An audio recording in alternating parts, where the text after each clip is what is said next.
Well, welcome everybody to this webinar. I'd like to start on behalf of the ARLF, first of all, to welcome you and acknowledge the country on which we're all sitting, standing, or playing, working today.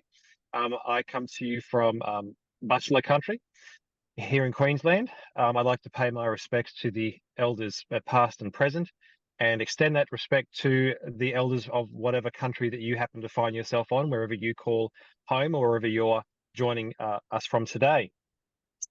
I just wanted to acknowledge some of the RLF staff who are here who pulled this webinar together.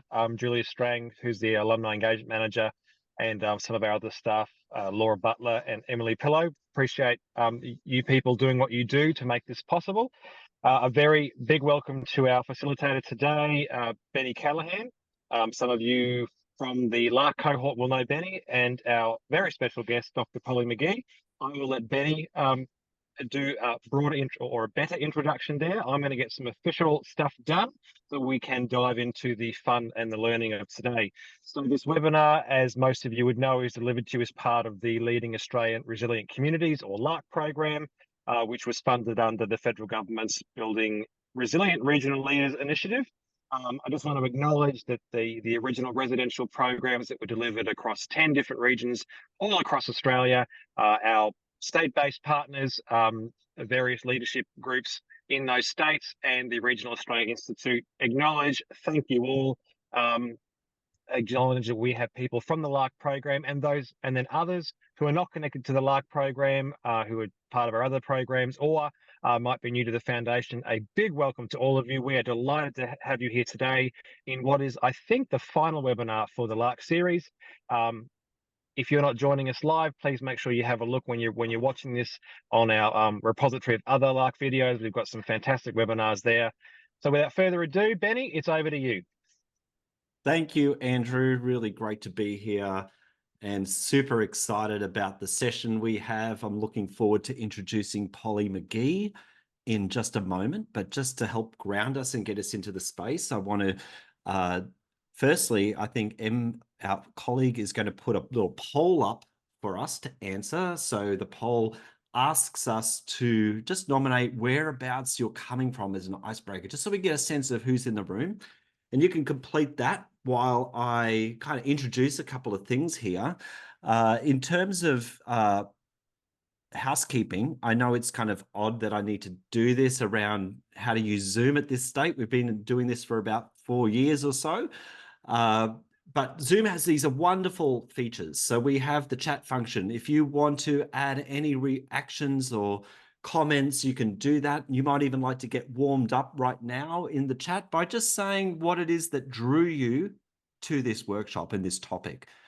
There's also a feature in that bottom menu of Zoom. It's a Q&A function. And so if you have a question either for Polly or generally about the topic, you can put it in the Q&A function. And the great thing about the Q&A function is that it allows the question not to get lost in the chat. And what I'll do is I'll help monitor that so that so we make sure that your question gets answered. I can either reply directly if it's something that I can help with, or kind of bring it to Polly's attention as we go. There will be, oh, here we go. We've got the poll. We've got, hey, South Australia, look at you for primo representation, leading the country. We have also Queensland coming in second place. And wouldn't you know it, Victoria and New South Wales are tied. There is no one better than the other. Welcome to people from every state and territory, it looks. We've got great representation. Great to have you all here. There may be an opportunity for breakouts in this. I just want to acknowledge that we're recording this for later on, and some updates there. But we're recording this for later on. And just so you know that if we do end up in breakout, the breakouts aren't recorded. So it's a safe space for you to share whatever you like, and that won't be captured. We're only recording the plenary section, which is basically the part that Polly will be speaking, and then the conversation after. I'm just going to check our little chat function. So thanks, Fiona. Oh, we've got a couple of people who met Polly in Tasmania. So great, we have some connection there. And you're welcome to put what drew you to the topic too in the chat function. But what I might do right now is just without any further ado, is to introduce you to Dr. Polly McGee. Really excited to have Polly here.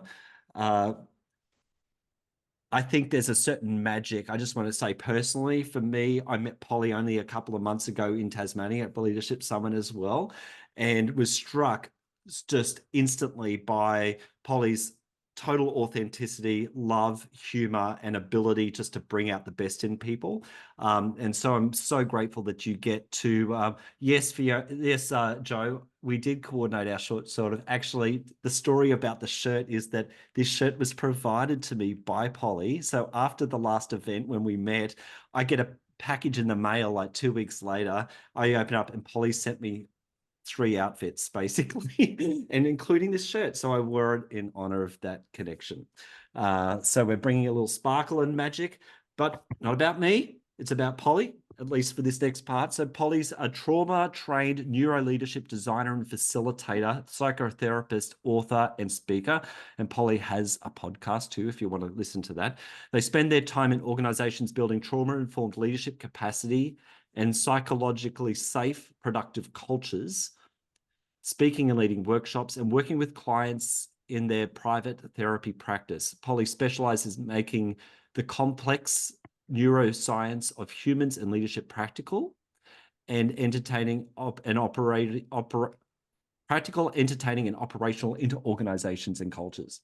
In other words, she takes big ideas and makes it really relatable and practical into make it so we can put it into action in our communities. So I'm going to leave it there and hand it over to Polly. Thank you so much. Thanks, Benny. And yeah, I just don't think I just dress everyone that I meet, but in this case, there was a wardrobe that needed to be shared.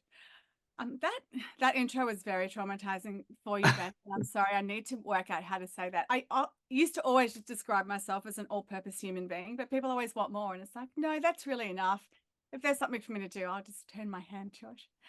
I'm really very grateful to be here today, and I'm so pleased to have been asked by the RLF. And as I said, I had some interactions with the team from the RLF at the Tasmanian Leadership Symposium and had been sort of aware of them previously. But I started my early career when I was in Canberra working in rural industries and working with agricultural innovation. And I just love the rural sector and rural leadership so much. So I've done quite a lot of work with rural women leaders, and any opportunity I get to get to the regions I do, because I have such a passion for it. And also it's just a place where we see leadership coming from all parts of the community.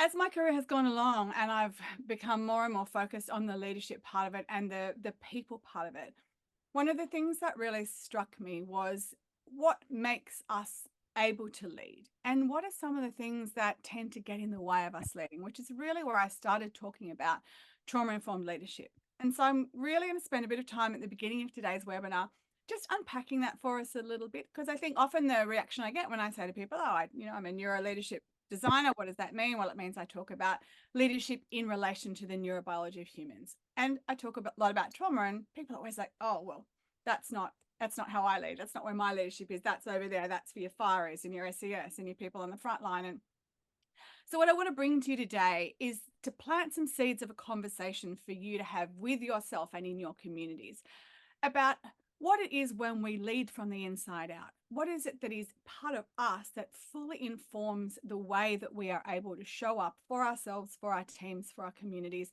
and for all parts of our leadership? And how much of that is an inside job? So we're going to talk a bit. In fact, I'll share my screen so we can see what we're going to talk about. This is the bit where I quickly try and avoid anyone seeing my desktop and what an absolute mess it is. Right, I think we got there. So this is what we're going to talk about today. We're going to have a look at the autonomic nervous system and the physiology of trauma, but more specifically, why are we talking about this in relation to leadership and to your leadership? We're going to look about how do we lead from curiosity and regulation, and that's a really beautiful part of our nervous system, and it's also where we want to find ourselves when we are leading, particularly leading in situations that might be stressful or elevating for us. I have put a lot into this webinar because I'm all for the smorgasbord. I want us to have all the treats all the time, and I am going to be mindful of time, so I may just cut it a little short, but you'll certainly get all this content if we have time, which I hope we will. We're going to talk about authenticity and boundaries and how they feed into not just our neurobiology, but also into the way we lead and how we can be able to show up in a way which gives us the capacity to be the most boundaried, but also the most compassionate when we are dealing with the situations that we do as leaders. And then I'm going to talk a little bit about relational first aid, which is a concept that I'm really evolving around. If we think about what first aid is and how we use it to be able to check our vital signs, check the signs of who we're with, and know how to come back into conversation and back into connection, we're going to really look at what are some of the very practical elements of relational first aid that you can apply to yourself and then to other people. So there'll be a bit of me talking. There's no sugarcoating that. I'm going to do that thing that it was so difficult for Benny to have to say, which is to make big concepts really simple. And it's the thing with neurobiology is for most of us, we haven't got a degree in neuroscience. We haven't spent a lot of time understanding how our systems work, which is a shame because it would have really helped me in my early career and in my early leadership work if I'd understood how much it relates to my behavior. So what I'm going to do today is give you a crash course in the most simplified version of helping you to understand what it is about what we are built on, our structural neurobiological architecture that strongly relates to how we are in relation with people. When we get to the end, Benny and I are going to sort of just take the temperature of the webinar to see whether we want to stay in plenary or whether we want to go into our breakouts. But I do encourage you to put some questions in the chat box. I love answering questions, and maybe the questions will be the thing that we can use as a leap off point when we get to the end. Anyway, along we go. I will keep this at a clip, but you will be able to get these slides and all the information afterwards. So at the point at which you completely zone out, you'll be like, what did Polly say? Oh, wait, here's that slide. Okay, so trauma and leadership, not two things that often go together. My brain loves things that don't go together. In fact, it's got a real specialty in putting the unusual with each other. So as I said, when I was really looking at my leadership work and I was working in a lot of different types of sectors, as you'd know from working in regional areas, you get a really beautiful, broad expanse of variety and diversity in the worlds you work in when you work outside of a major city. So I've always worked regionally and across Australia, and in all the different businesses I worked with, in all the different sectors, what always fascinated me was what made someone a good leader? What was it? What were the attributes that allowed people to lead, and what did a successful team look like? When I first started in my leadership journey, I was doing a lot of work in innovation, particularly in rural and agricultural and technological innovation.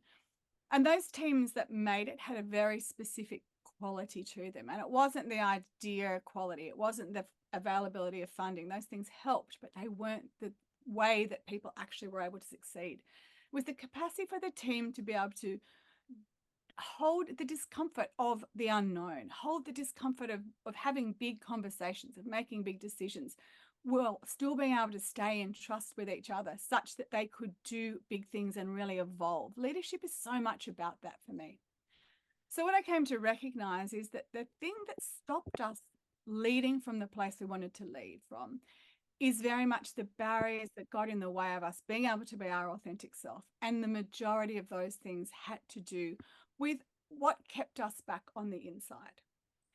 I want to be really clear when we talk about trauma today that I'm not talking about your trauma. I'm not talking about you having to bring that out and discuss it. What I'm talking about is trauma in the way that the body experiences it and how particularly it codes it. So just for anyone who's feeling a bit nervous that this might turn into some kind of great big therapy session, that's not what today's all about. Although, of course, I'd be up for that, but that's not what today's all about. So here is that mic drop right at the beginning when we are beginning this discussion around talking about trauma.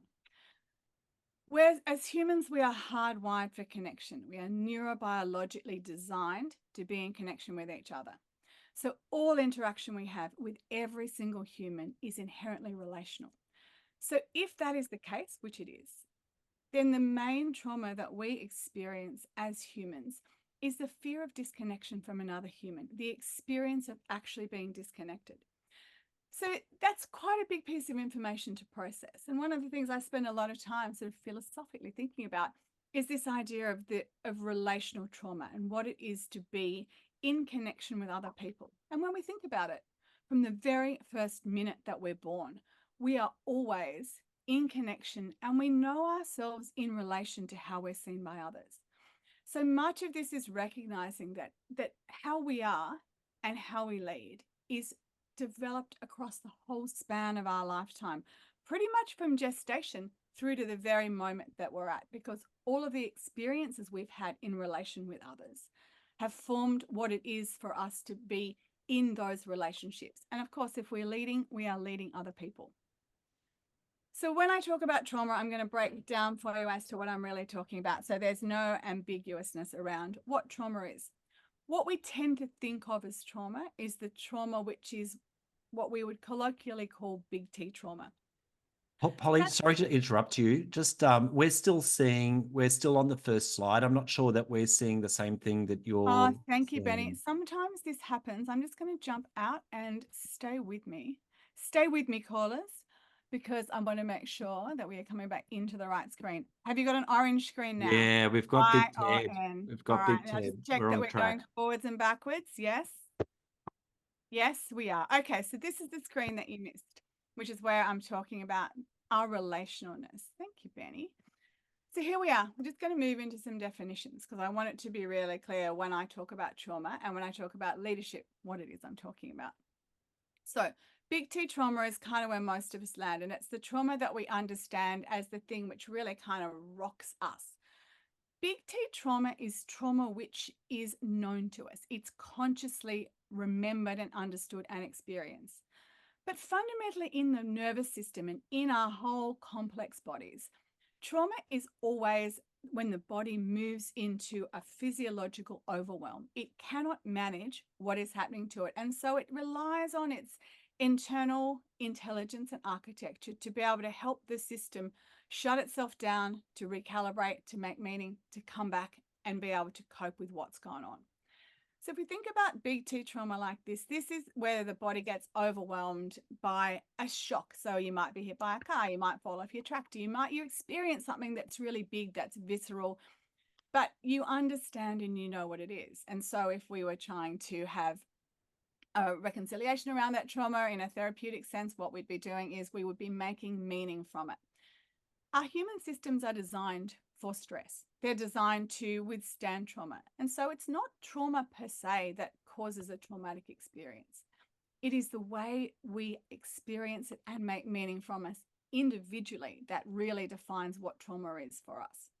So big T trauma or shock trauma, it's the trauma we know, it's the trauma we can remember, and it tends to be both of those things, big and shocking.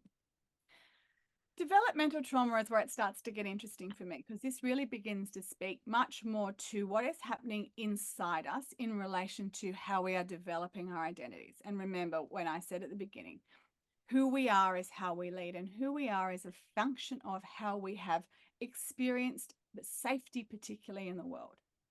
So our nervous system starts to come into the conversation here, because our nervous system develops with us, and it's got one job, and that job is to keep us safe.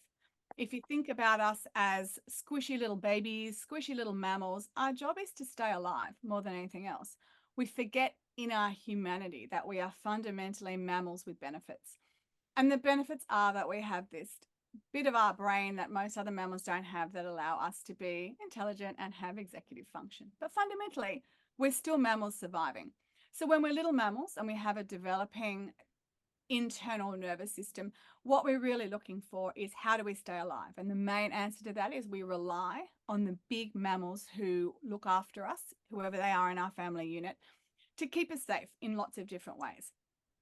In keeping us safe and in actually raising us from being born blobs to little mammals that can run around to bigger teenage mammals and so on, we are relying on the cues of safety that we get, which are things like when I'm scared, I get looked after. When I'm hungry, I get fed. When I'm cold, I'm made warm. All of those things.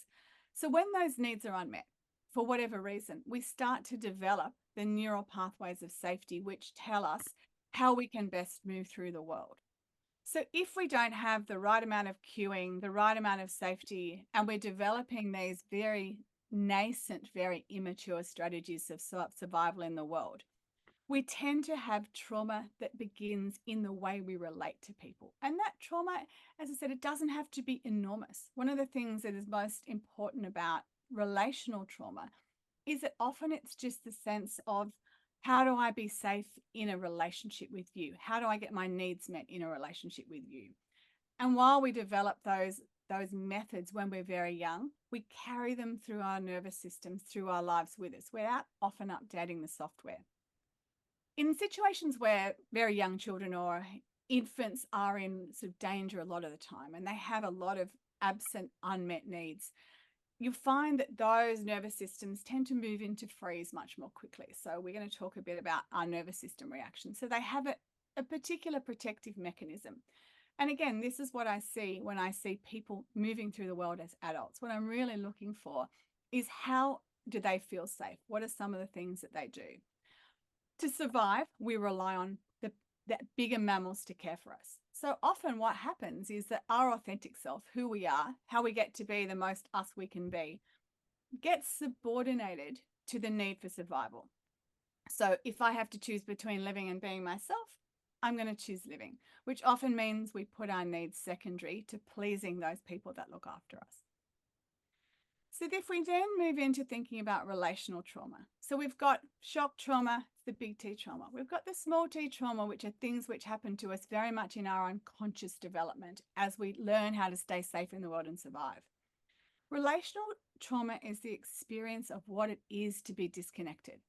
This happens for all of us as humans. And this is why this is such a fundamental piece if we're humans leading humans. Because if we're humans leading the experience historically of what it is to be safely in relationship with other people. And because we form relationships throughout our life all the time, we are constantly in that ebb and flow. Am I safe? Am I meeting this person's needs? Am I enough for them? Am I making them happy? So we often have a lot of experience of this in our critical identity experience very early in that 0 to late teens part, where we're really trying to work out who we are, differentiate ourselves from our families and our friends, and find out who we are in the world. At the same time as we're very emotionally vulnerable and we're very identity vulnerable. So we often are looking for ways to not feel rejected, to not feel unseen. And again, we have a lot of adaptive strategies.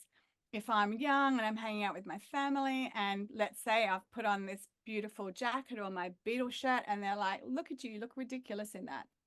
I mean, not that would have ever happened to me as a child, but then I'm going to form a story about, oh, I better not do that. They're making fun of me. You know, I don't look cool. I don't look cute. I'm not going to fit in with this family. But the messaging is one of adaptive survival. And think about how much that happens in every family. So it's not that actually causes relational trauma. If we're humans and we're in relation with each other, we experience the rupture, not feeling seen, heard, known, and the repair, that we know we're safe, we know that we're okay. We're really sort of good at understanding rupture. What we need to be better at as leaders, and why it's important to understand relational trauma, is what the repair looks like. So what we want in being able to understand the people we work with and the people we lead is to understand who we are in relation to those traumas and those ruptures. Where have we made choices throughout our very formative lives to adapt our behavior, or to adapt who we are, to stay safe, to stay in with the gang? If we're hardwired for connection, we're also hardwired for belonging, which means that we are always looking to be with the bigger group because there's safety in that, rather than being out on our own and standing up for what we believe in. All of these things tend to happen to us on a very unconscious level. We're making decisions not in our full brain nervous system maturity. We're making them when we're really little. So we tend to have this very narrow way of seeing the world. And as I said, those experiences of trauma, they get lodged in our nervous system. They don't sit in our thoughtful prefrontal cortex, our executive function, the part of the brain that develops in our humanity. They sit in the physiological felt sense experience of what it feels like for us to be in the world. So that's an important thing to remember, and we're going to keep on coming back to that. All of our experiences with people in relation through life influence how we relate to people. So if we're leading people, we're leading ourselves first. Then we get to these other definitions of trauma, which you would hear. And I think the important thing is to understand that trauma is trauma in relation to, it is an overwhelm of the system's capacity to make meaning from what just happened. So collective trauma, which we often talk about and we see very much in rural areas, particularly in the last, well, it's not even the last few years, it's continual when we're dealing with bushfires and droughts and floods and some of those big impactful collective experiences that happen to us. They still have those same features. They are overwhelming to the nervous system. We have continual exposure to them through the stories and through the ongoing aftermath of what happens when we're wading our way through particularly sort of climate-based disasters or regional disaster experiences. They cause chronic and ongoing stress in the body, which we are not designed to handle for long periods of time. And they also cause a lot of rupture and dysregulation amongst people. So collective trauma is still trauma. Vicarious trauma is still trauma. The methods and the means of exposure are different, but the way that we experience it and we process it in our nervous systems, it's all still trauma to us. One of the interesting things that we've learned in the last few years, and it's only really in the last few years that we've got such a nuanced understanding of trauma in the body now, particularly in the nervous system, is that we register social pain in the same way that we register physical pain. So if I cut my hand or I slammed my finger in the door, the same parts of my brain would light up as if I experienced shame or a social disconnection or a part of me that felt like I had that rupture in a relationship.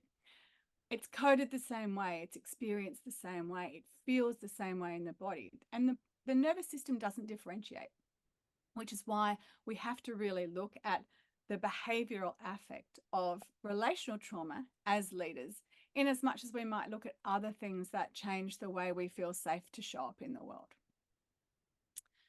So here's a quick look at our brains. And again, this is a really simplistic view, and it's in no way speaking to the gross complexity of our brains, but the things to remember when I'm talking about things like feeling versus thinking. The right side of our brain, which we often think of in this very binary way of sort of, oh, those right-sided people are really creative and those left-sided people, they're more intellectual, you know, it's art over here and maths over here. It doesn't really work that way. The right side of the brain develops first as we are developing as infants, and it develops first because it is the side of the brain that develops the neural pathways that help us stay safe. It is our system of notification in a felt sense way, in a neuroceptive way, the way that we experience the world between us, that tells us whether we are in safety or in danger. So it's a very instinctual part of us. It's the part of us that when you get a gut feeling that something isn't right, or you walk into a room and you're kind of like, oh, I'm not sure about that person. That is the part of your system that has really, like AI, it's kind of taken on vast amounts of information. It's synthesized it and it's giving you indications in real time of what is happening in the world. So as we are evolving as infants, the left side of our brain, our executive function, develops second, because the most important thing is that we have the sense capacity to stay safe when we don't have language. As we develop language, as we get a bit older, a bit more mature in our nervous system, we get all these great artifacts of what it is to actually be human versus being a mammal.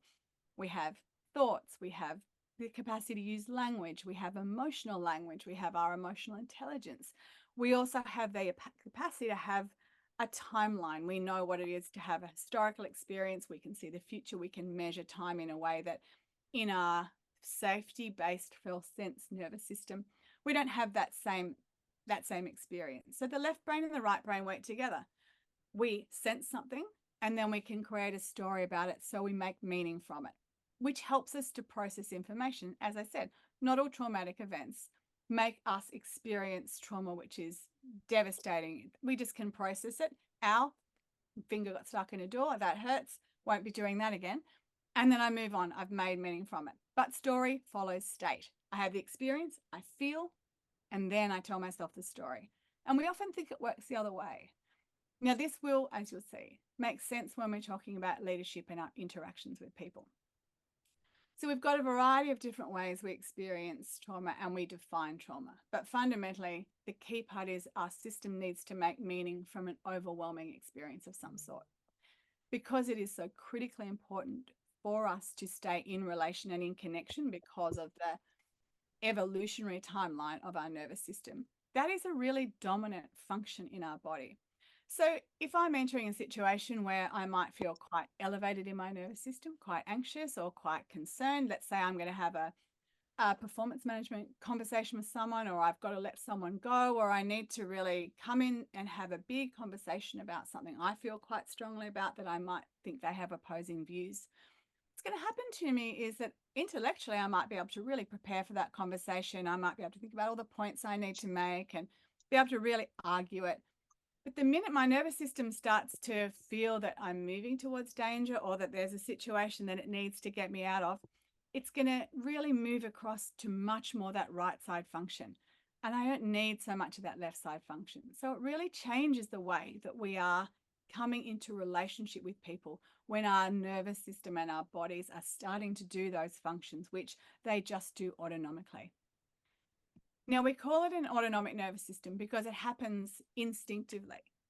But although it's autonomic, meaning it just happens on its own, what we know about the nervous system now, because we've got all of the science and the PET scans and the capacity to understand it, is that we know that we have ways that we can override it when we have awareness about it. So this slide just gives you a visual understanding of what's happening. As I said, the things I want you to take away from this are really basic, because I want you to mostly have a sense of what is happening in my body and how that's going to potentially connect with what is happening in between me and the rest of the world.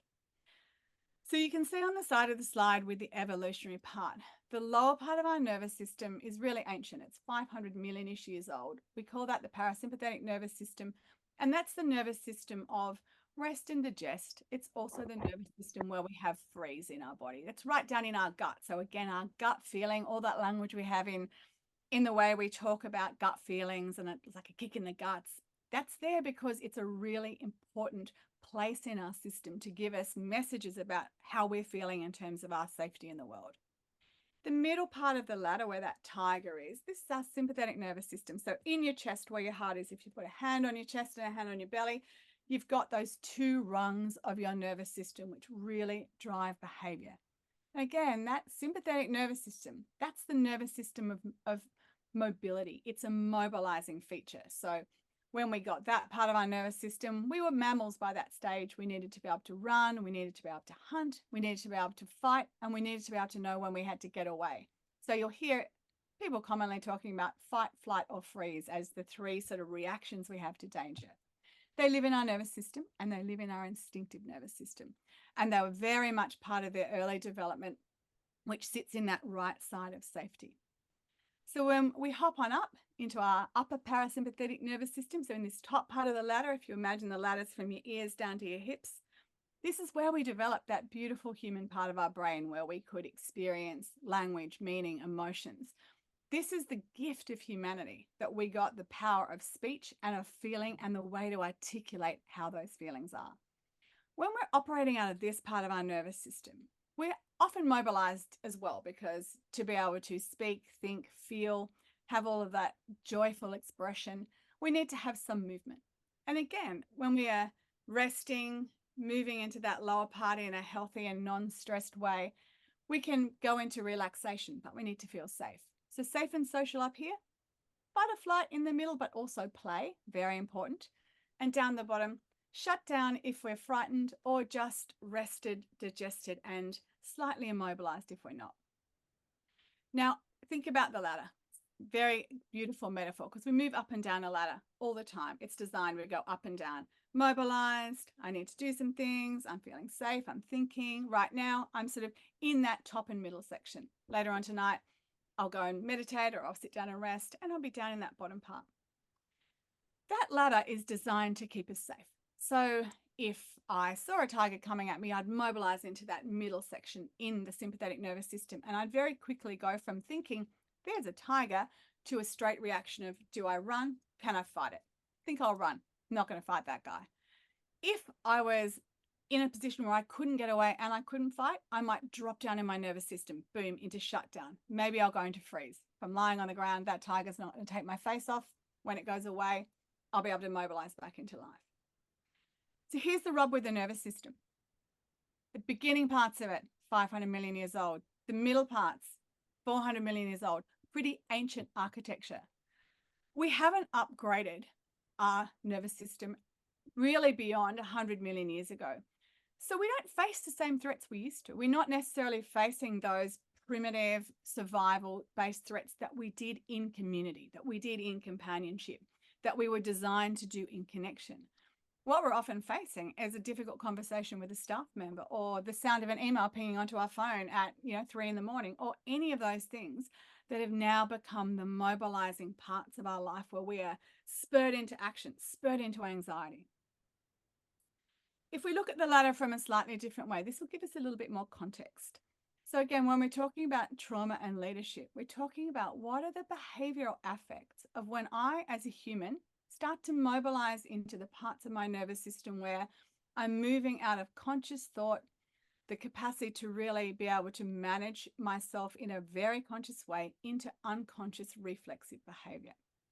So up here, this evolutionary pay dirt with one, ventral vagal, this is the story of safety and connection. So we feel peaceful here. We can ask for what we need. We have a real sense of our own identity. And also in our physiological capacity, we are well regulated. Our heart beats normal. We can play. We are really creative. The thing for me, which is so important about being well regulated as a leader and as a leader leading people, teams, organizations, communities, is that when we're in this part of our nervous system, particularly utilizing all of this glorious left side of our brain in connection with the safety and the feeling sense of the right side of our brain, this is where we are creative. This is where we're curious. This is where innovation sits. This is where we're able to have big, vast, ranging conversations, find solutions, deal with complexity and big problems. This is where everything seems possible, and there's a real energizing sense to it.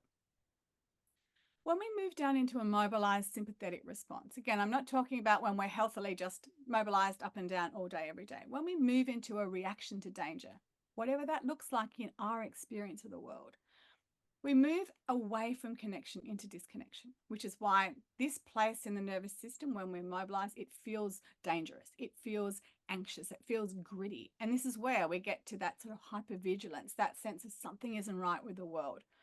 We also start to look at people through a lens of a lack of safety. We're not really sure, because when we're moved into a survival mode as against into a thrival mode up here, if you want to put it that way, in survival mode, it's us or them. And if I'm going to survive, it better be us. So we don't have that same capacity to really be in connection, be with people. Drop us down again into that dorsal vagal area, into that freeze area. And again, in this contemporary world, freeze on the savannah, if I'm being chased by a tiger, might look like me literally lying immobilized on the ground. Freeze in our contemporary world can look very much like just disengagement. I'm really shut down. I'm feeling numb and foggy and invisible, and I'm dissociated, or I've really zoned out, or I can't connect in a way that makes me feel like the world is a beautiful and safe place to be. So it's a really despairing place, and it's a place where we are very significantly under-resourced in our physiological system. So when we're really well regulated, there's a lot of features that go with that. As I said, we can play, we're mobilized, we're connected, we have all of those beautiful things that we need to get through the day. Sympathetic is a really great place to be if you want to get shit done, but it's an unsustainable place, because the energy of sympathetic nervous system is adrenaline, cortisol, mobilizing hormones, which are designed in our bodies to be short and sharp. We aren't designed to do that all day, every day, for weeks, months, years, all the way through a pandemic, all the way through an endless drought or a plague or everything else we've been dealing with. So when our systems get into this non-stop need for vigilance, there's really only one way to go after that, which is into collapse. So we tend to shuttle up and down between being hypervigilant and being exhausted and collapsed, which builds neural pathways that say, this is how we survive. And we tend to spend too much time away from that place of connection. So the world gets a very different type of flavor to it when we're disconnected and not in that space of connection and our full humanity for long periods of time. So this is where many of us find ourselves. This is why it's really fascinating to think about the collective experience of the world. We've had 3 years and ongoing of pandemic. We've had a lot of natural disasters which have been devastating on communities, which now the news cycle's finished, people are still cleaning up. People are still rebuilding from, waiting for the next thing to come. It is a recipe for us to really be spending a lot of time sitting in that sympathetic nervous system, waiting for the next issue. So here are some notes to just sort of summarize this trauma piece so we can start really connecting it with who we are. So all of us are human. If there's any dogs or cats watching, I respect you, but you don't have that same part of your brain, but you're still super cute. We're designed for stress, but not all stress is traumatic. And our individual experience of a traumatic event is not going to speak to what our reaction to it will be. Because of how we experience stress throughout our whole lives, I might have an event that looks really insignificant to someone else, but because it's the final straw for me and all of the cumulative place I've been holding that stress in my nervous system, it might have a really cumulative and catastrophic event. Same person might experience that, dust themselves off, make meaning from it, and go on. So we can't necessarily know what someone's reaction to stress and trauma is going to be. And we can't know, particularly in the world of leadership, we can't know what people's histories are, and nor should we, because that is something which is personal to them. What we need to be able to do is set up the conditions of safety in how we lead to help people be as safe as they can be, to be the best they can be, so we can move people into that place of connection, curiosity, innovation, all of the things we want to see in a thriving, happy community. Trauma rarely travels alone, which means that often if we are experiencing trauma, we're experiencing intersectionality as well. I'm not going to talk about that too much today, but when I talk about intersectionality, I'm talking about the experience of often what goes with trauma, which can be poverty, it can be class, it can be race, it can be displacement, it can be gender, it can be sexual identity, it can be a whole lot of things that really exacerbate how we've developed the stories of safety in our body. And so whenever I'm thinking about how am I intersecting with people as a leader, what I'm thinking about is not just my experience of the world, but what they might have experienced and how the situation I can set up for them might be safe or unsafe. And it's really beautiful. We're seeing a lot more understanding and awareness of this now. You know, we set up this beginning of this webinar, we do an acknowledgement of country. We're acknowledging and respectfully connecting with our Aboriginal people and the lands that we're on. We often talk about gender now and identity. We're acknowledging that not everyone has the same experience. We're talking a lot more about neurodiversity and neurotypical brains, acknowledging that not everyone has the same experience. So by putting this diversity lens, by putting this understanding of what intersectionality might be, we get a better capacity as leaders to think about what might make a person's experience safer. But of course, the clearest and best way to do that is to not only understand who you're leading, but also to understand what they need by asking them. All right, so to keep this in a summary, to keep us really kind of taking this wisdom and making it into knowledge, our brain and nervous system is built for safety and survival. It's not built for meaning creation necessarily, it's built for survival first. So story follows state. We have an experience, we feel it in our bodies, our brain tells us a story to make sense of it. This is across the span of our life from birth, and much of the stories of safety and adaptation and who we are in the world we develop happens to us when we are really young and are very unconscious. So we get the stories and then we behave in those ways out in the world. A lot of it's unconscious, but when we have an awareness of our behavior, we have the capacity to rebuild new neural pathways that can adapt us away from how we might have behaved that isn't how we like to show up in our leadership roles, in our communities, in our families, whatever. We need to get super good at repair. We're going to rupture. To be human is to have an interaction where someone might not experience what you want them to experience with you. And when that happens, we need to be able to feel safe enough to come back into repairing that relationship with the person we've ruptured it with, which is where we need to be clear on who we are, clear on what our world and our safety looks like, and really clear on how to do that with great boundaries. I want to just talk about the collective autonomic nervous system for a second, because it's important when we think about our community engagement and our collective engagement. If we all have these beautiful intelligent systems in our body that mainly are there to signal safety, signal danger, signal when we're okay, not okay, and we're designed collectively to be in connection with each other, we're designed like that because we communicate a lot of information through our systems with our systems. And as I said, you know, you'll walk in a room, you'll feel everyone's a bit anxious today. You'll you'll get sense through your body before you get intelligence around what is happening. So when I'm in a situation where I might be really super anxious, I'm potentially going to elevate other people's nervous systems because we are working together to understand where the danger might be coming from. And you'll notice it in organizations you work with in your communities. When everyone is on high alert, everyone's body is on high alert. You really feel that sense. Likewise, if someone super calm comes into a room when everyone's feeling a bit heightened, quite often that will be enough to really bring the sense of the room down. So we need to recognize that the more elevated we are, the more we'll elevate others, because our systems are talking to each other and they want to know, if you're in danger, hey, I might be in danger too, and I better start getting on alert.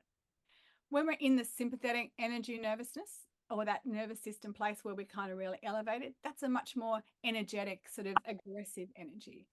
When we're in the collapsed and fatigued and disconnected part of our nervous system, that's where in organizations and in people you're leading, you're going to see much less engagement, much more tendency to just not be able to really contribute. One of the factors with particularly situations and cultures where we've had a lot of sympathetic nervous system energy is that nervous system energy and that adrenaline and cortisol, it's the energy of mobilization.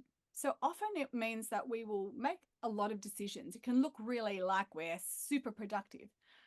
What it doesn't do is necessarily make great discernment in decisions. When we are being faced with an imminent threat, we need to be able to make a very quick decision. Fight, flight, freeze. We have these very clear options.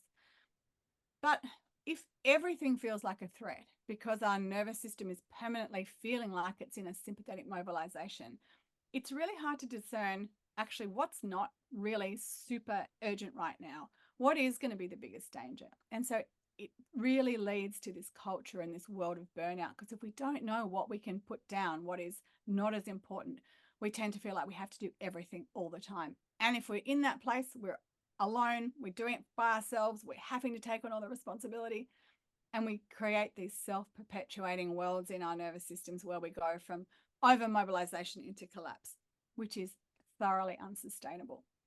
Which again is where, when we talk about leading, leadership is very much an inside-out job. We need to know ourselves. We need to know where we tend to move to over-functioning, over-servicing, feeling those feelings of energetic mobilization where we have to do everything. And really one of the things I think I talk about the most when I talk about leadership is that leaders actually need to do less. Our job isn't to do all the doing. It feels like that sometimes. It really does. But really what our job is to set up safety to be able to lead the people around us to be in the most effective parts of their nervous systems. So Gabor Mate, who's a really interesting trauma physician and has done a lot of work in these fields in the last few years, he talks about authenticity as very much that having the whole nervous system online, really knowing what it feels like for you to be able to feel the awareness of the world with all of the intelligence your system has been designed to have.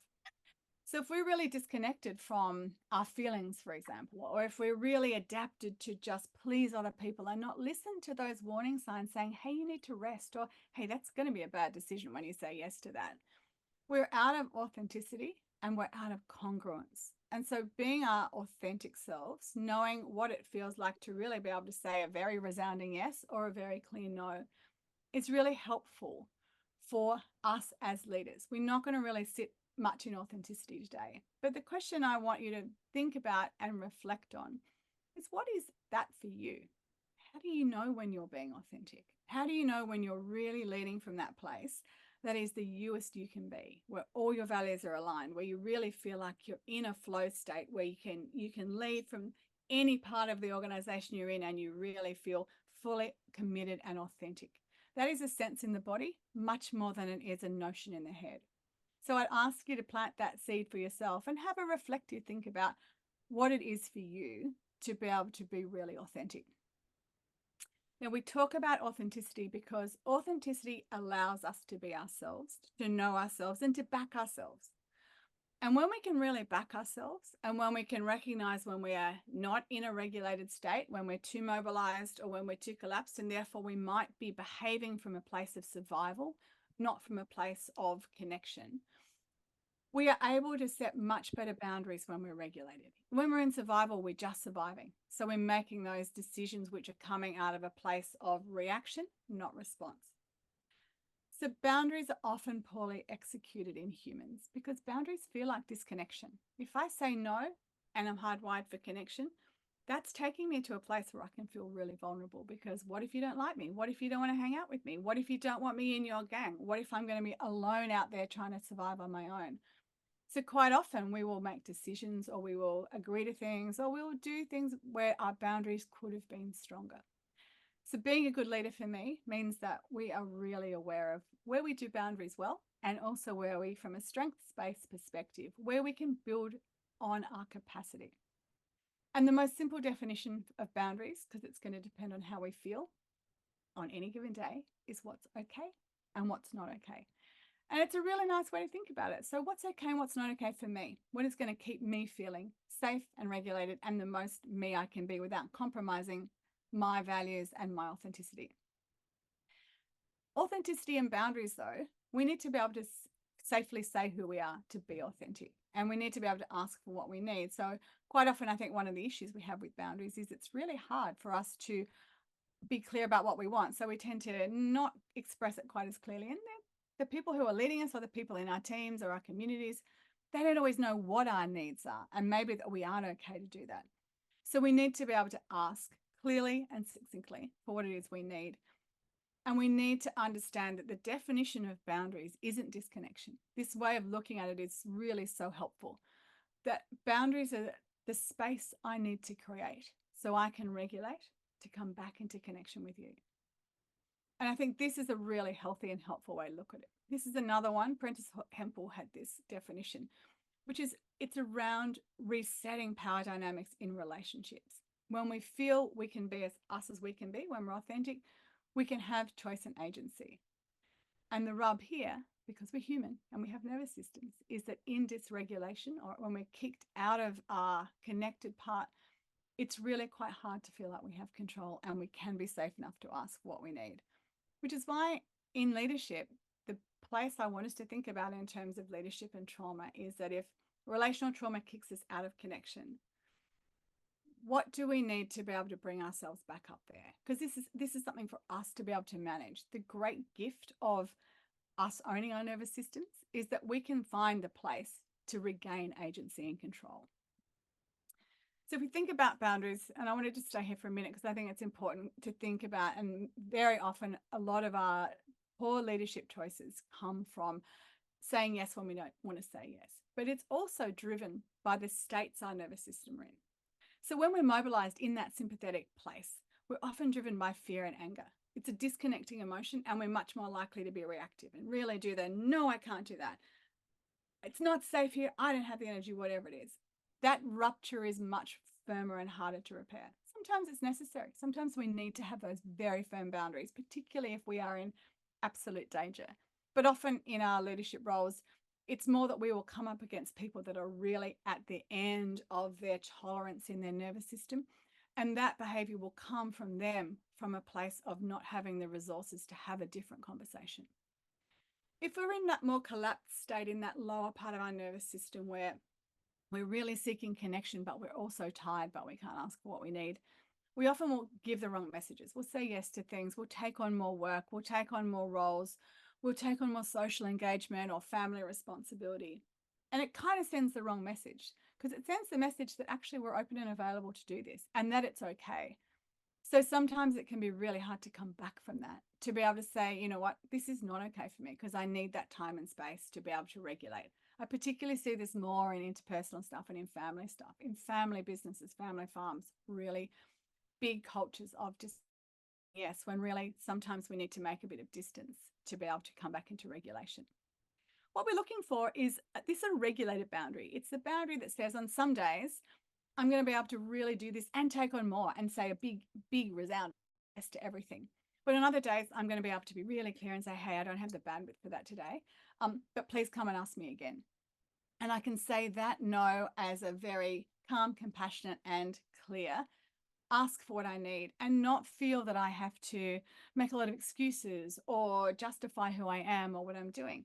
And again, when I talk about this in terms of leadership, I'm also wanting to put the caveat around it that I'm talking about this within the scope of our roles, within the things we're employed to do. If we're in a relational connection with the people that we lead, we want to have an understanding that if you're continually not being able to meet the scope of what your role is, it's not a boundary issue, it's potentially a capacity issue, and that's a different conversation. But being able to really understand what I can do, what I'm going to say yes to, and what I need to say no to is a really great hallmark of leadership. And because we do it historically and habitually quite poorly because of this fear of disconnection, many of us have had boundaries very poorly modeled to us, and we don't necessarily know what it looks and feels like to set one for ourselves or to have one set. So as a leader, it can be a beautiful modeling example of showing what it is to really create safety and then also do that work yourself.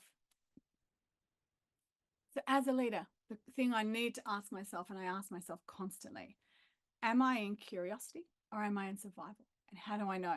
How do I know what my sense is? And for me, I know when I'm in curiosity because I genuinely feel connected. I feel really excited and I feel really eager and I feel really open for discussion and I feel open to hold lots of different ideas and opinions. And I'm not polarized into needing to be right or to have my view heard as the only view. I'm really open. And there's a real sense of all of those beautiful, warm emotions, joy, gratitude, happiness. I can feel emotion, I can handle big emotion, and I can process it because that's how I feel. If I'm in survival, I'm much more shut down. I'm much more likely to be really intolerant of people. I'm much more likely to be short and sharp in the way I speak because I'm just here for the survival. I'm just here to get on through.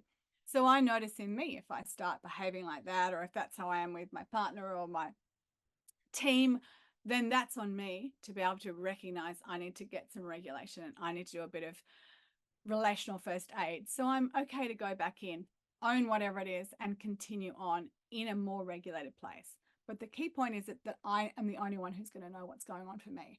Although I might be able to see it in someone else, the way I show up is how I need to regulate first. So here we are, perfectly and beautifully timed at some relational first aid. So what I wanted for the arc of this webinar is really to talk about how do we know?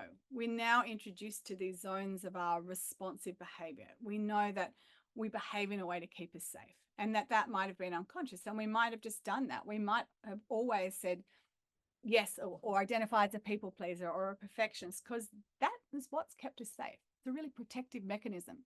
So I don't see any of these behaviors as a good or bad thing. There's no binary in this. What it is the developing self-awareness that will help us to step more and more into our authentic leadership and allow others to do the same thing. So who we are is how we are, and how we are is how we lead, which is why understanding self is a really great base camp for us to get to be able to really beautifully lead others. So if I'm going to work out how I am in terms of how I might lead, and I want to work out how I'm going to show up in any given day, here's a first aid checklist that I want to look at my vital signs. And the first step is biological. If I'm an organism, a mammal, I've got a biological imperative to stay alive, which means I need to eat food. I need to drink water. I need to get decent rest. So the first part of my first aid checklist is HALT, which is a beautiful acronym for hungry, angry, lonely, or tired. And the T can also be thirsty. So I'm going to look at all those things. Is my brain starved of glucose? Is my system in survival because it just needs to rest? Is there a hormonal element at play? Is that pushing me into a different zone in my response? Am I taking medication that might change the way I show up? All of these are places for me to go through my checklist and think about what might be impacting how I am. Where am I in my nervous system?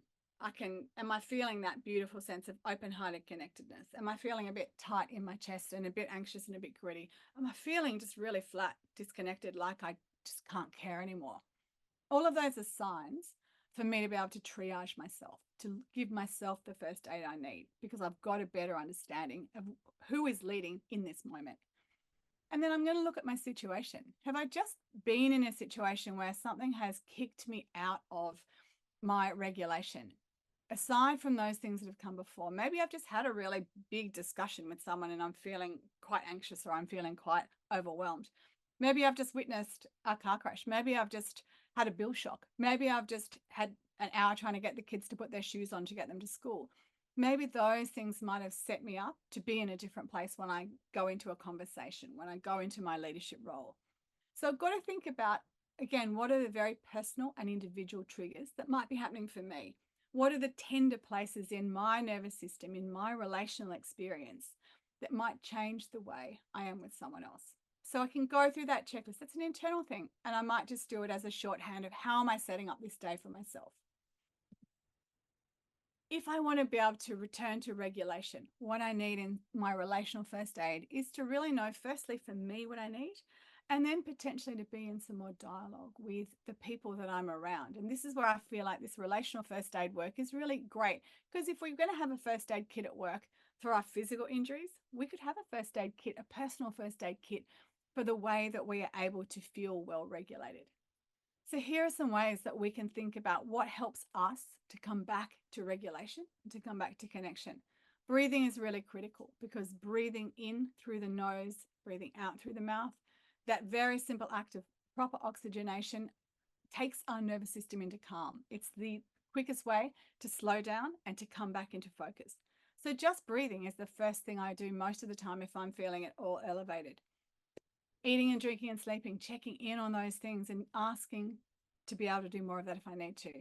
Many people I talk to, they'll say to me, oh yeah, I just went all day, particularly teachers and frontline hospital workers, didn't go to the toilet, didn't have a drink, didn't eat any food, and they wonder why they've got to the end of the day and they're absolutely losing it. We have to do that. If we're hardwired for connection, people and humans that we love are one of the quickest ways that we're going to be able to feel that we're not alone in the world. So when we have a moment where we might be kicked out of our regulation, just connecting with someone we know, someone we love, looking at a beautiful photo of a loved one or a loved pet, doesn't matter. We will re-regulate and co-regulate with them. And the other things that help us, nature, great regulator for the human system. Moving our bodies, not being immobilized. So much of the way we find trauma sits and gets stuck in the body is when we can't move through it. So when we're feeling a bit odd or we've had a big situation, simple things, little bit of movement, dancing, running, walking, whatever you need, even just changing rooms, going for a walk with someone rather than sitting at a desk and having a conversation can be a real game changer for how we're able to process the feeling in the body. Music is a really big thing to help regulate our nervous system. So you can have playlists to be able to get you back to regulation. These are so simple and hidden in plain sight. And they're deliberately so because we're pretty basic. We're basic mammals with benefits of being human.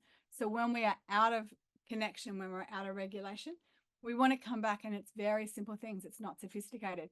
Eating, drinking, breathing, connecting, being out in nature, movement, listening to some music that makes us feel calm and connected. Looking at photos of people we love, having a plant, finding an anchor of meaning. If that for you might be a spiritual thing, it might be whatever it is. You can come back to that anchor. Why am I here? Why am I doing this? Why is it important to me? What is going to bring me back so I can recover and keep on going with the meaning I need to make sense of the world that I'm in? And the final two things I'll say about relational first aid as we apply it to ourselves first is that one of the things which is an absolute superpower as a human leading other humans is that capacity to recognize that our nervous systems feel uncomfortable when we don't feel safe, feel uncomfortable when we might be in a difficult situation with another human or whatever it is that makes us not be in that happy, joyful place. But they're also designed to feel like that. That's a sign for us. And then they're designed to recover. So sometimes what we need to do is not move away from that feeling, not look to numb it or eat something, drink something, scroll something, shop something. We just need to think, what is this message here? What is my system letting me know about what it needs for me to come back into connection, for me to come back into elevation in my nervous system, to really be back in my leaderful ways? And knowing how to bring ourselves to a place of calm, despite other people having high emotions, recognizing that we are able to hold that space for them with the boundary of saying what's okay and what's not okay, in the compassion of also recognizing that they're humans just like us, suffering just like us, in their own whole lifetime of being themselves, trying to make sense of the world just like us.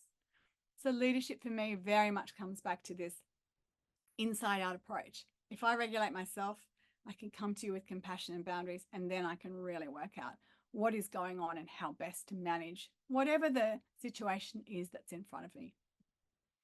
All right, there's a couple of summary slides here. We're out of time boundary and I want to make sure we've got time for questions and to connect together as a group.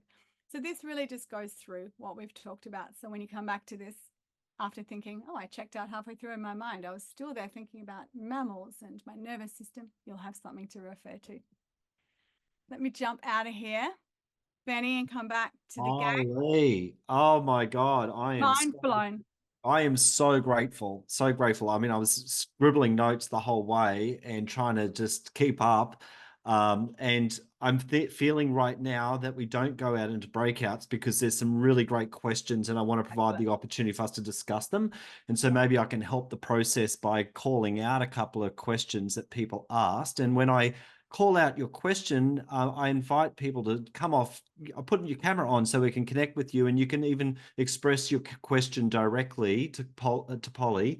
My first little question, Polly, HALT, hey, hungry, angry, what was the L? Hungry, angry, lonely, and tired. Lonely and tired, thank you. L is for the disconnection. And I also really encourage everyone right now to let's just practice in a meta.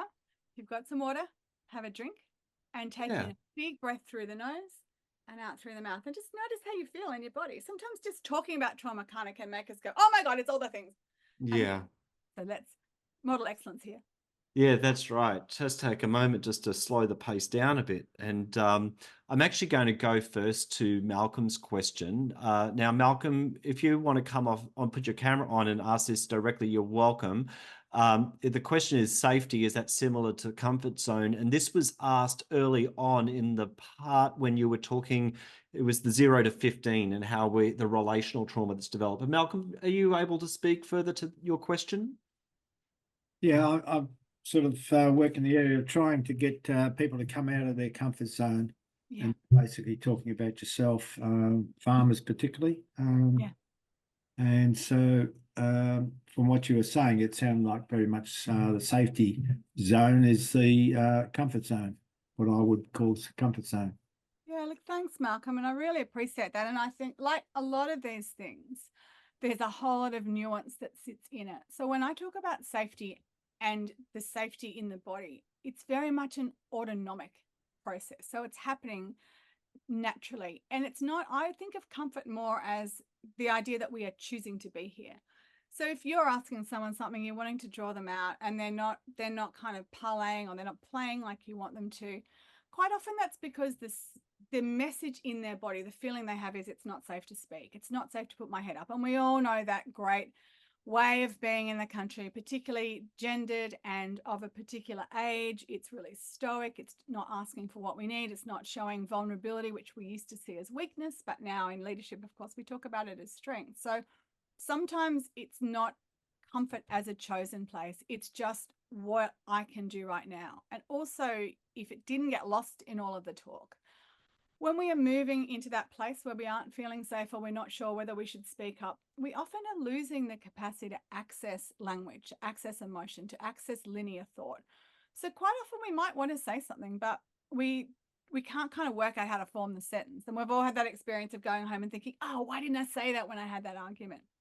So in terms of you being able to connect more fully, a lot of it will be about the vulnerability you can show to set up the safety and recognizing that what people need to be able to speak from a place where they don't feel that they're going to be seen as weak or punished. So often, yes, we want people to be out of their comfort zones.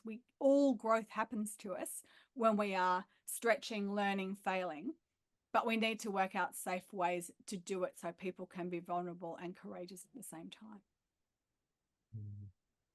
Yeah, great. Did that answer your question, Malcolm? Yeah, pretty much. It's just trying to get them to step out of their safety or comfort zones is the hard part. Thank you. I appreciate you bringing that, Malcolm. I want to go to Beck next from Queensland Farmers Federation. Beck, you had a really great question. Rather than me read it out again, would you like to either read it out or just speak to your curiosity around how this shows up in organisations?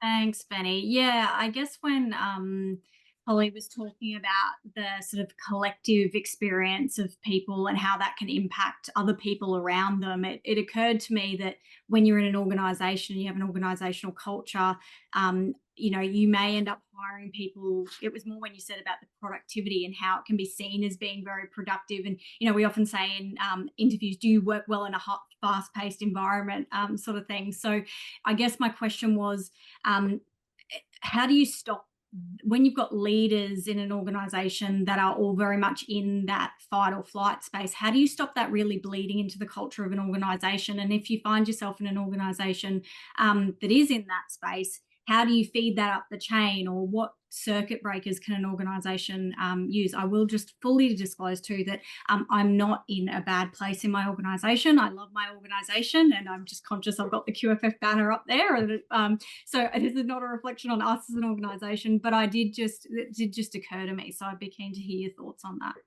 Yeah, it's a great question, Beck, and thank you. And recognising that, you know, gosh, so many organisations that I work with, so many individuals I work with are in that space. So the first thing I would do, and I'm not going to give you a solutions-based answer, I'm just going to speak to some of the things you brought up, is we've got to get those phrases out of our language. We have to stop saying to people, do you work well in a fast-paced environment? Because what I'm really saying is, do you work well in your sympathetic nervous system, pushed to an extreme, and not say no when you need to ask for what you need? Because, and this is the culture, we really in Australia reward the culture of hard work as a badge of honour, which sends the message that what about if we said, do you work in an agile way? How good are you at asking for what you need? There's fantastic research that Google did a couple of years ago in leadership that said that the people who had the most trust in executives in that executive band were the people who knew how to ask for help. So what we're sort of saying subtly in that, do you work in a fast-paced environment, isn't actually the question we want, which is, do you work well in a team? Are you able to bring your diverse way of thinking into the mix? Are you able to deliver efficiently? And are you able to tell us when you are not going to be able to do it? Which is much more what I want in an organisation. So some of it kind of comes back to what I was saying to Malcolm as well. When we set up situations where we are culturally pretty bad at vulnerability, we want to stay inside of belonging, inside of a pack, because that's what we're hardwired for. We have to set up cultures that are very truly non-judgmentally tolerant of people and the way they work. And this is much easier when we have really clear roles. The two things I'm seeing constantly is this: people overworking, people getting burnt out. How do we stop burnout in our organizations? At the same time as I see very poorly articulated roles, very poorly articulated scope, and no connection to values and what it is we're trying to do and why. So if we can start bringing those two things in together, and we can really get people to tell us how they work best within their scope, within their role, be able to ask for what they need, recognize when they don't have everything they need and ask for it, and do that without being judged and punished, we can start to bring down the tempo, which is that it's really acceptable for us to just get smashed day and night, and then people burn out and it's like, oh, that they couldn't hack it. You know, this is really an endemic problem. And I recognize that that's very much part of regional farming culture as well. And the seasons demand that of us. And the farming is it's a hard situation, because quite often you don't have any control over that. So it often feels like you just have to keep going. But if we want to really start caring for the mental well-being of the people we are around and are supporting, we need to be able to have the safety of non-judgment, of people being able to ask for what they need. And also, I mean, the thing, I guess, because I had so much work in startups where the cultures are all about smashing the all-nighter, working as hard as you can, badge of honor for that, what we're not getting in those cultures is really good decision-making and good productivity or good creativity.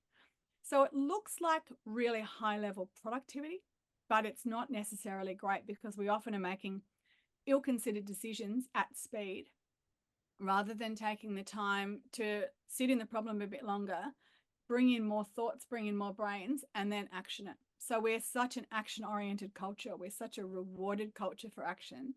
So really it's starting to change the discussion. And for me, the really beautiful way to do it is that neurobiology doesn't lie. You know, this is, if we mimic the way our systems work, then we actually get a much better outcome that is healthier for everyone. And as soon as you start modeling it, people doing that, being able to do their work, being rewarded for having time off, being rewarded for good decision making, being rewarded for collegial things.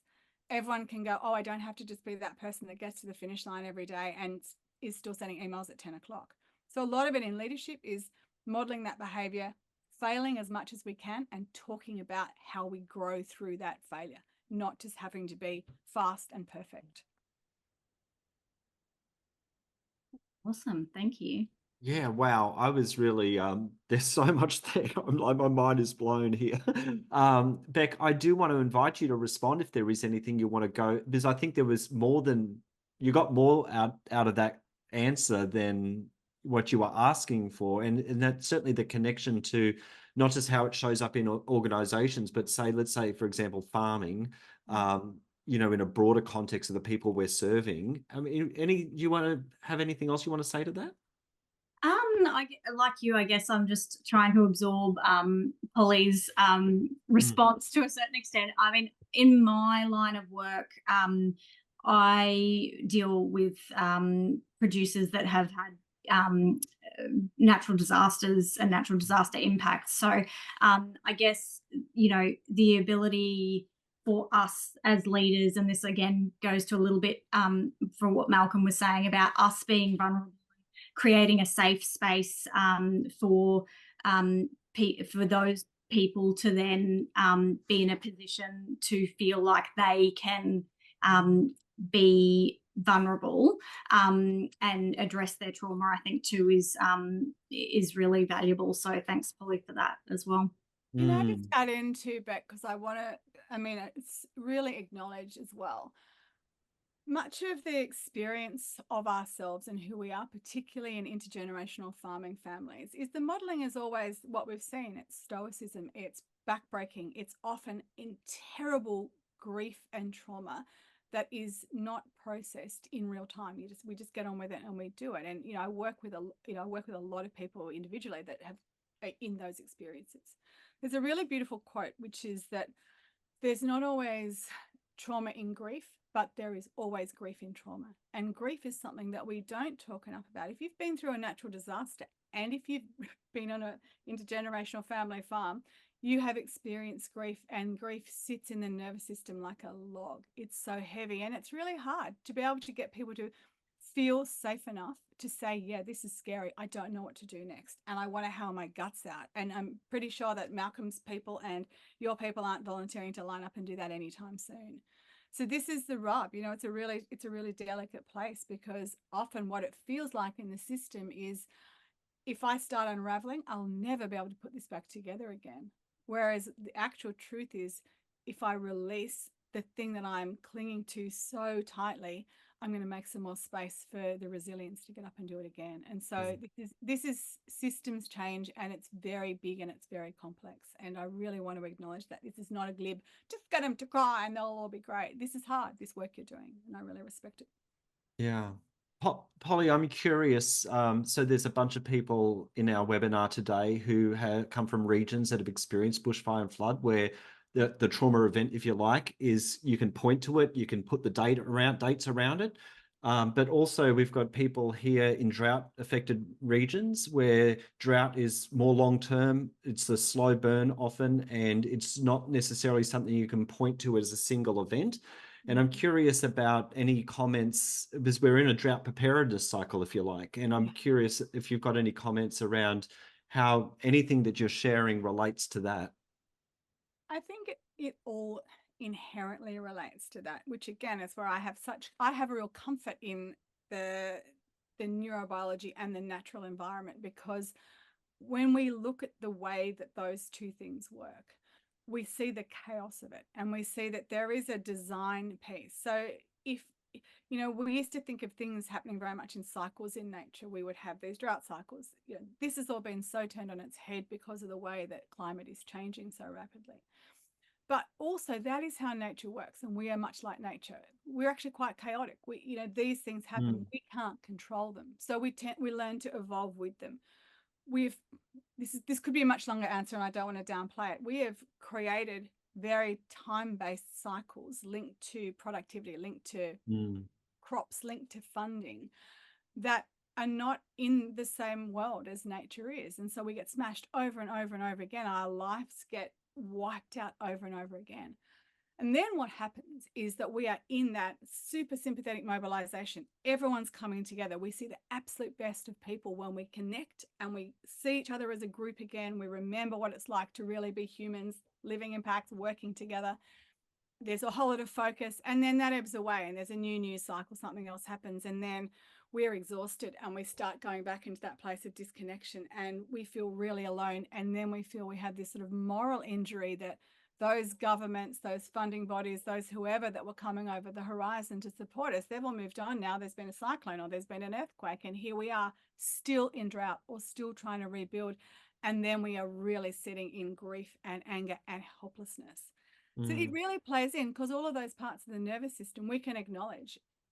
The capacity to make meaning is the thing that stops us getting stuck in that detrimental cumulative sort of trauma that will lead to a bigger physiological event. Sometimes we actually literally can't make meaning from what's going on. And part of the meaning making is that these are the cycles that happen. We are part of that. So then how do we support each other and be resilient? There's no answer. We want certainty. The human organism wants to know the good guys and the bad guys. Sometimes everything's the bad guy and the good guy at the same time. So this is where it gets a bit confusing. So I think it really strongly relates, because the only thing we can do is recognize, okay, how do I manage my own feelings? Yes, that drought's raging around. Yes, I've got all these concerns. Yes, all this stuff's happening. So how do I find a way to manage my own response? We can't be resilient to a lot of these huge things if we aren't able to work out how do we help ourselves to be strong and manage the feelings and the meaning making. Super complicated world we're in. Yeah, just to share what came up for me as you were talking, it's like when we have bushfires and floods, they often will bring community together in a really kind of visible way very quickly, and it just kind of shines a light on the relational piece and the ongoing work of needing to build connection and community, through times where the event isn't forcing that to happen. Like, how do we continue to do that? It's connection. I mean, this is the relational piece is so absolutely, it's the seed that sits in the middle of it all. If we can be in that relational world, if we can do that well, we can work it out. So again, in the natural environment, there's a fire, there's regeneration, there's a flood, there's regeneration. In a human world, we tend to sort of coalesce and then we move away again, as against working towards, or what does the regeneration look like?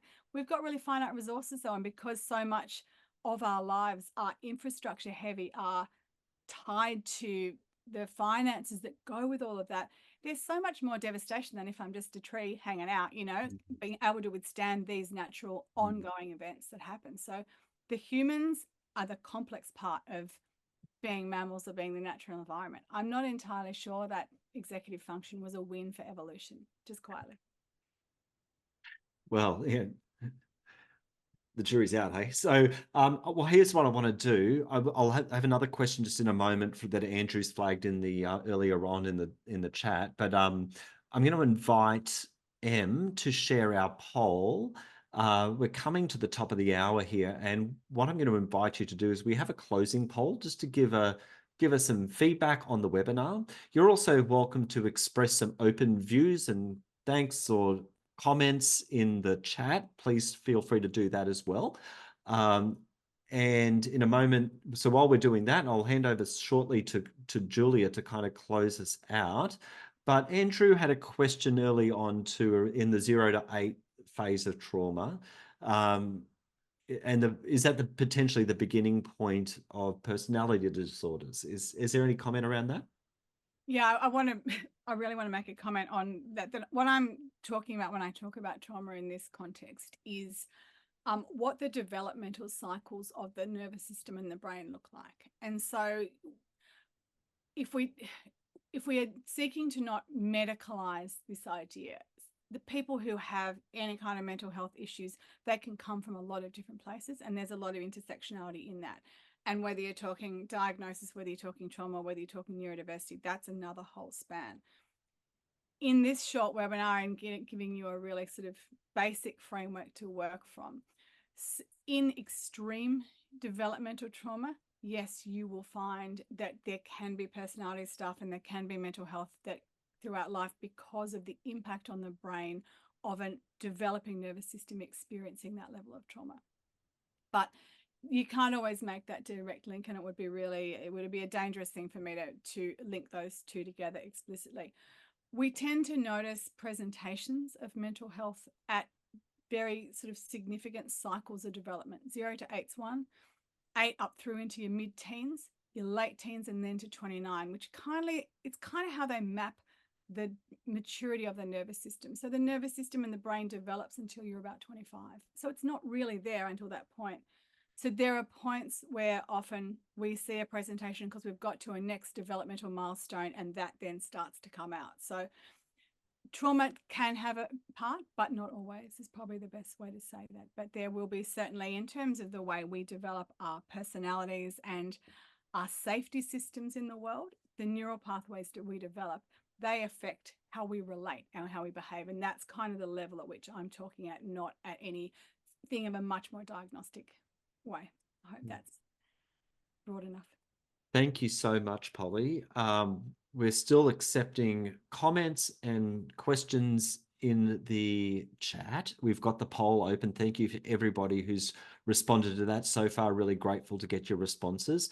But what I want to do at this point is hand over to Julia Strang from the ARLF, who is our Alumni Engagement Manager, to talk about next steps.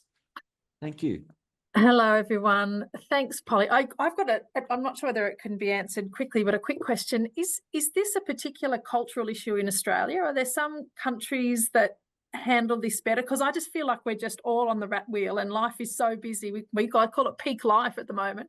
And I wonder if there's a cultural element to it as well. I mean, you talked about that, particularly in the farm, there's that stoic kind of, we work hard. And my husband said to me, like, we're just role modeling for the kids. Like, what do you want to be remembered for? You just worked hard all the time. Like, it's interesting. I just wonder about that cultural overlay. I've taken up some time there, but I just wondered if you had some thoughts on that. I think the way I would describe it is that there is a cultural overlay, because so much of what we have to do is tied to the generative experience of wealth, rather than it being tied to what is it to actually be a human being in the world. But this is where we're at in our time and place. We are creating these cultures. And so I wouldn't say you'd see it differently. It'd be different. You might see other communities and other types of cultures that have a very different relationship to infrastructure, wealth, etc., but have a much more strong familial connection. So there's much more sense of safety because the family group is together. And again, I would also say one of the things I love about the rural community so much in farming life is that the exposure for so many people is they are in nature all the time. They really inherently love the land. They love each other. They love their communities. And I see that very strongly. There is a real sense of connection, which often you wouldn't see in other jurisdictions. What I would say, though, is one thing that I often will say to people is you're never going to lie on your deathbed and go, thank God I sent that email. So glad about it. We know this. We know that what people regret is the lack of connection and time with family. And so we're in a situation where we are really forced very much to be a product of, I don't want to say capitalism because it's too simplistic, but it's, we're in the world we're in, and we have to work out a way to come back into connection within those constraints for many of us. Yeah, agree. Thank you, Polly. It's all about connection. That's all it's about, really. And that's a lovely positive note to finish on today. Polly, thank you so much. I'm so glad we recorded this, because I want to go and listen to it again. I want to listen to it again with my husband. There is so much to unpack here, and what I love most about it is the practical tips. Like, there was lots, like I listened to what you're saying. I hear you. How do I implement that into my life? And there were some really good practical tips, and I really love that when we can bring the theory down into, okay, what's something that I can do so I can manage me better, to be better in my workplace and in my family, and just be a better version of me. So thank you so much for that. It was brilliant. For those that have joined us on the call, thank you so much. I know not everyone can join in the middle of the day, and that's why we recorded. So we know that this webinar will be well received by lots of other people who are not here today. But thank you for making the time. Thank you for your questions. They were fabulous, and they help bring another element to the end of the webinar. We do a bit of editing to the video, so that will come out next week, and we'll also send you the slideshow that Polly showed us today as well, so you've got that reference point. But yeah, and thank you Benny for your fabulous facilitation. Thank you Emily for your in the background making sure everything works smoothly. We've really loved this LARC series, and what I love is the legacy piece, that it's not just about today, but it's about others learning this really valuable knowledge. And what was a big surprise for me is that so much of it's about me. I sort of thought you think about it in terms of the trauma of others, but in actual fact with leadership it's about yourself and creating that safe space. And I think everyone will take something very important back to their own lives today. And thank you for sharing your knowledge with us, Polly. It's been fabulous. And thanks to everyone else for joining us. Have a great day.